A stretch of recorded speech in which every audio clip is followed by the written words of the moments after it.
A partir do momento que você fala que isso é sim predestinação absoluta, a partir do momento que você diz que isto é predestinação absoluta da parte de Deus, você está dizendo que Deus criou alguém, o ser humano, para sofrer eternamente. Que lógica isso tem? Que lógica. Fala, meu povo! Fala, queridas, fala, queridos desse Brasil, desse grande Brasil. Sejam todos muito bem-vindos aqui no meu canal.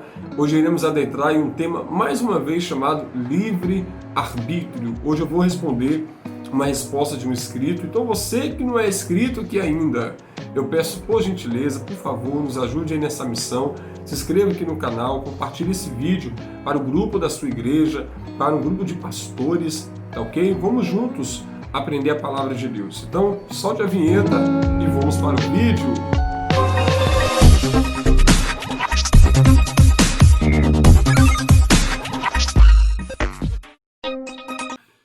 Fala, meu povo! Então estamos aqui hoje mais uma vez com o tema do livre-arbítrio. Gente, eu quero que você redobre a sua atenção agora, porque eu estou gravando esse vídeo como resposta de uma pergunta que um dos nossos inscritos fez.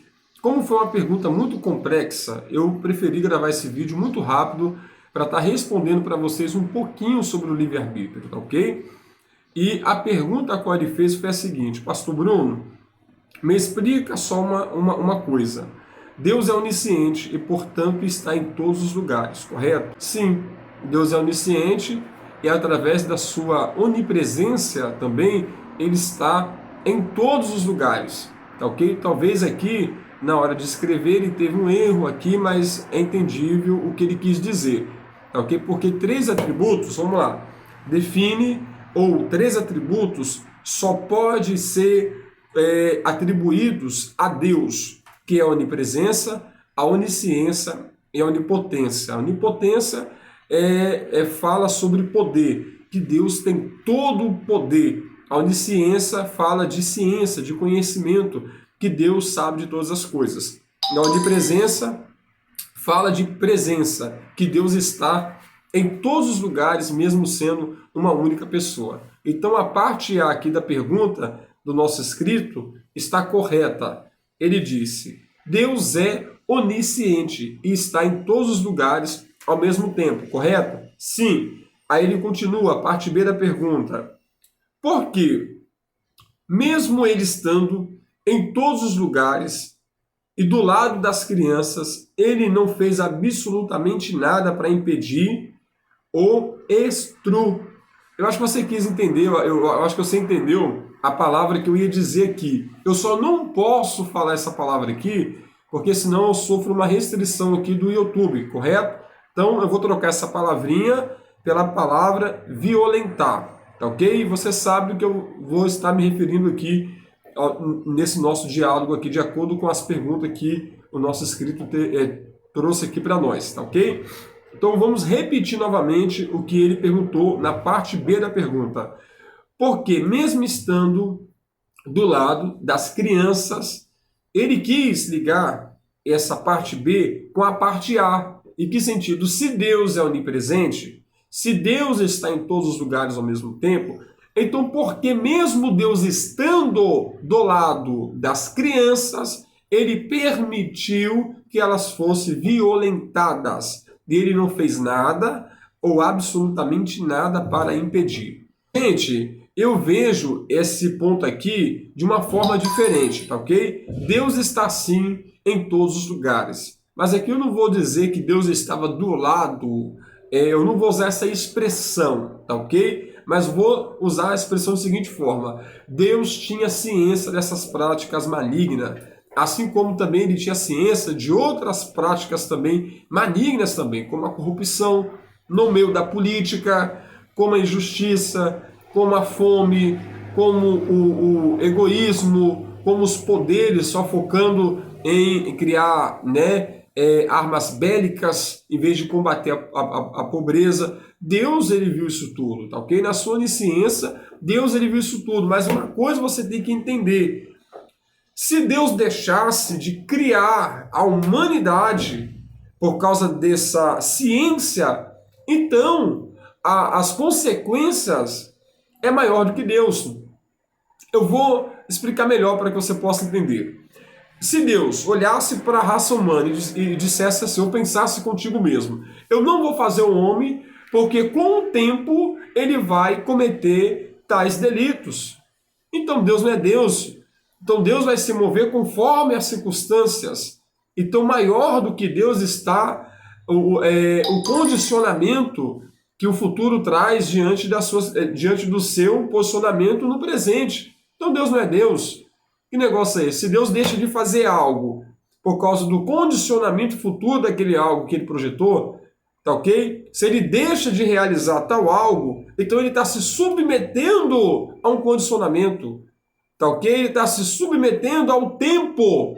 Então uma coisa que você tem que entender, Deus tinha ciência de tudo que está acontecendo, de tudo que já aconteceu e de tudo que ainda vai acontecer no globo terrestre. De pequeno e grande escalão de maldade. Deus tem plena ciência.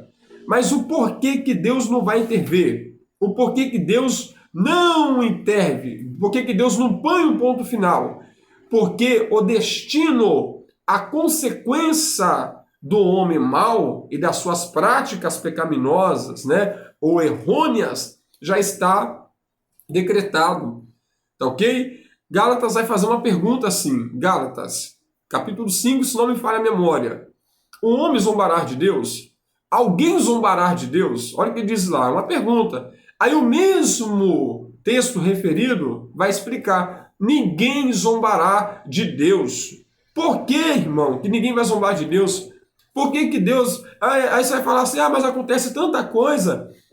Tanta gente zomba de Deus e Deus não faz nada. Irmão, isso não quer dizer que Deus vai descer nervoso do céu com a espada na mão, vai pegar o estrupador, vai pegar o assassino. Não, não é isso, irmão. O texto vai dizer assim, porque todavia o homem colhe aquilo que planta. Tá ok? Por que ninguém zombará de Deus? Porque o seu fim, o que está destinado como consequência para essas práticas, já está definido nos céus. Já está decretado na história. Vai ter o juízo final. Existe o fogo eterno. Se você crê no fogo eterno de forma simbólica, ou de forma que Deus vai excluir todo mundo da existência, eu não sei, mas existe o fogo eterno. Tá ok? Então por que Deus não interfere? Não porque ele é injusto, não. Porque Deus já projetou um destino para o homem mau. E todas essas práticas pecaminosas, todas as maldades a qual o ser humano tem plantado na terra, naquele grande dia ele vai colher, mas porém em proporções bem maiores, irmãos, bem maiores. Jesus vai definir o inferno com a seguinte expressão: o inferno é algo ou um lugar que o fogo nunca apaga e o verme nunca morre. Então imagine bem, né? Você podendo desfrutar da vida eterna, né? Hoje Jesus ele desceu na Terra, né, 2000 anos atrás, com uma proposta a qual bilhões, trilhões de dinheiro não paga. A vida eterna. Quantos que um bilionário estaria disposto a pagar para viver para sempre? Jesus chegou com essa proposta. Eu tenho para você a vida eterna. Então, esses tais aqui que usam o seu livre arbítrio para cometer tal delito, eles vão colher as consequências dos teus atos, tá ok? Eles vão colher as consequências dos teus atos. O livre-arbítrio, ele existe? Irmão, agora vem uma questão aqui que eu quero que você redobre a sua atenção para a gente adentrar aqui em alguns versos. E eu preciso muito de coração, tá? Que quem é calvinista aí, me responda essas perguntas, por favor, pelo amor de Deus, porque a gente não pode basear um ensinamento tão sério, tá? Que está falando sobre o caráter, está atingindo direto o caráter de um ser divino igual a Deus, dizendo que Deus já criou, projetou o homem para o sofrimento eterno. Como que alguém, Deus, na sua essência, ele iria ter esse tipo de comportamento? Aí você vai me dizer, eu sou calvinista, mas não é bem assim não, irmão. No final, na ponta, é isso. Você quer dizer que Deus ele criou a humanidade uma parte para ser salva e outra parte para ser lançada no fogo eterno. A partir do momento que você fala que isso é sim predestinação absoluta, a partir do momento que você diz que isto é predestinação absoluta da parte de Deus, você está dizendo que Deus criou alguém, um ser humano, para sofrer eternamente. Que lógica isso tem? Que lógica? Agora, você não pode confundir a ciência que Deus tem, o seu poder de saber o que vai acontecer no futuro, com uma escolha humana. Tá ok? Porque saber o que vai acontecer, entenda uma coisa que eu vou dizer aqui, não é querer, tá ok? Deus sabe que um homem iria se curvar diante de tantas maldades, igual se curvou. Deus tinha ciência disso, na sua onisciência ele sabia.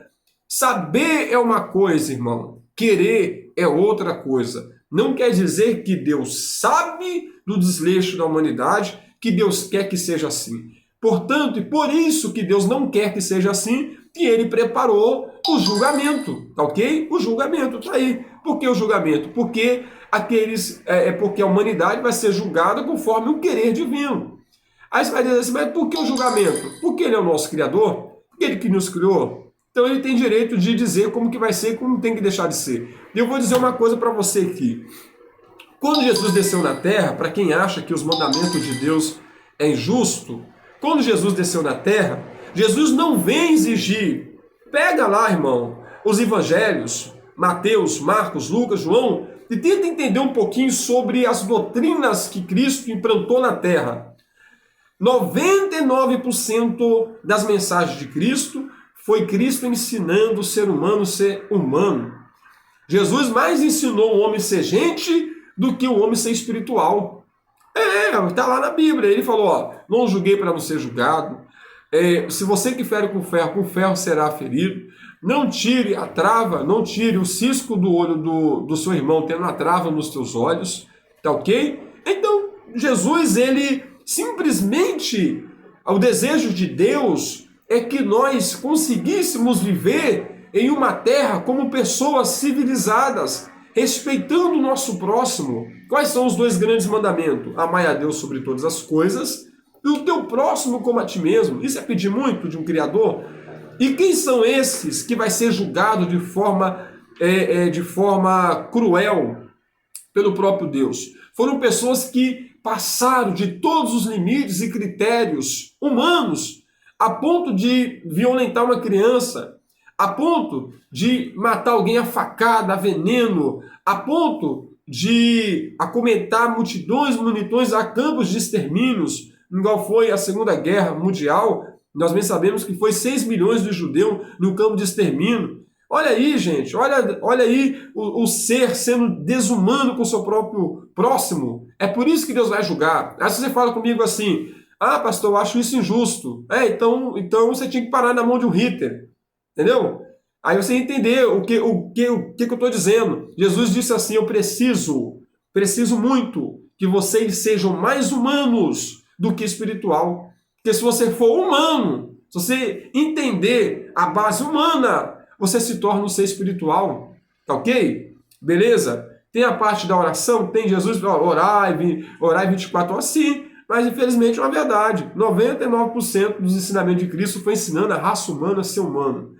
E por que, pastor, do livre-arbítrio? Porque Deus, irmão, Deus, ele não fez seres robóticos. Se nós não tivéssemos o livre-arbítrio, que é diferente de livre-agência, tá ok? Nós seríamos seres robóticos. Deus fez seres independentemente de qualquer condicionamento, poder decidir, agir e tomar decisões por si só, tá ok? E por Deus ter dado o livre-arbítrio, tá bom? Consequentemente, também foi dado 2 caminhos, porque a partir do momento que eu tenho o poder de decidir, eu tenho 2 propostas principais que é colocar diante de mim, tá ok? Então, eu posso dizer sim ou não, vou ou fico, Lula ou Bolsonaro. Eu posso escolher o que eu quiser, meu irmão, porque você tem um livre-arbítrio, tá ok? Então, qual é o resumo dessa nossa fala aqui hoje aqui? Simplesmente, Simplesmente. Por que que Deus não matou o cara que violentou?